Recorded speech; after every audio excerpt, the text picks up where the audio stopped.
Sampurasun. Perkenalkan, nama saya Monika Rining, mahasiswa PPG Prajabatan Gelombang 2 tahun 2023. Saya baru saja membaca sebuah modul pada salah satu mata kuliah, yakni pemahaman tentang peserta didik dan pembelajarannya. Topik yang menarik bagi saya adalah lingkungan belajar yang aman dan nyaman. Namun, yang terlintas di benak saya justru kasus-kasus perundungan yang masuk dalam kategori kekerasan. Tidak hanya secara verbal, tapi juga kekerasan secara fisik yang bahkan menimbulkan korban jiwa. Sungguh pilu rasanya tiap membaca kasus kekerasan yang terjadi di lingkungan sekolah. Sekolah yang semestinya menjadi tempat untuk belajar, bermain, dan mengembangkan potensi murid, justru menjadi tempat yang menakutkan bagi murid, bahkan membuat orang tua jadi cemas dan khawatir.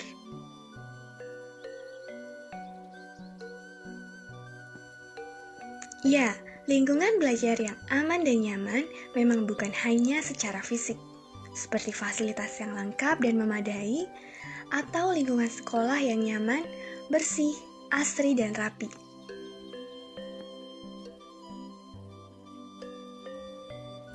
Lingkungan belajar yang aman dan nyaman secara psikis juga diperlukan oleh murid.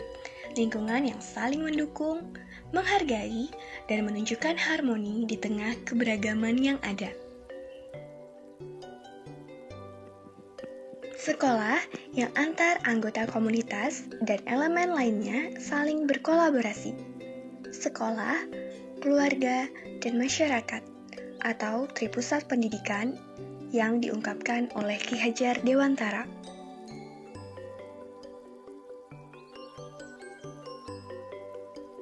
Dan ini adalah hierarki kebutuhan manusia menurut Abraham Maslow. Pada dasarnya, manusia memerlukan rasa aman dan kasih sayang. Demikianlah Tripusat Pendidikan perlu bersinergi untuk mewujudkan lingkungan yang aman dan nyaman. Saat membaca mengenai topik lainnya di mata kuliah yang berbeda, saya memahami bahwa terdapat salah satu metode pembelajaran yang dapat dilakukan guru, yakni culturally responsive teaching, yang menekankan bahwa murid memiliki hak yang sama satu dan lainnya.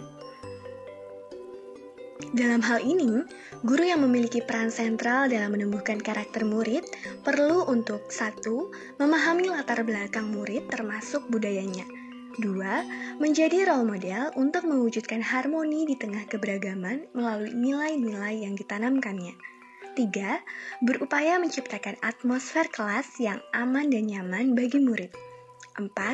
Mendesain pembelajaran yang berpihak pada murid dengan keberagaman yang ada pada diri tiap individu. 5. Berefleksi terhadap pembelajaran dan memberi umpan balik maupun dukungan positif bagi murid. 6. Memberi kesempatan bagi murid untuk berefleksi dan terlibat aktif dalam menyampaikan pendapatnya, mengungkapkan perasaan, atau dengan kata lain, guru menjadi pendengar yang aktif bagi murid.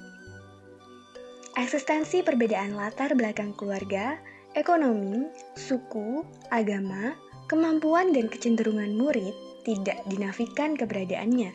Sebaliknya, guru dapat mendayagunakan perbedaan-perbedaan tersebut sebagai modal untuk mewujudkan harmoni dalam interaksi belajar.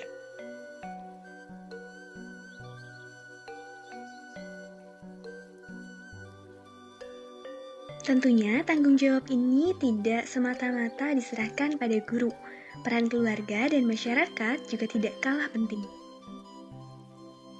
Di tengah masifnya arus informasi, pengetahuan, dan hiburan sebagai dampak perkembangan teknologi, ada murid-murid dengan rasa ingin tahu yang tinggi. Ada murid-murid yang sedang belajar. Ada murid yang mengidentifikasi apa yang ada dalam video yang ia tonton. Lahir role model baru baginya, dari tokoh dalam game atau film favoritnya.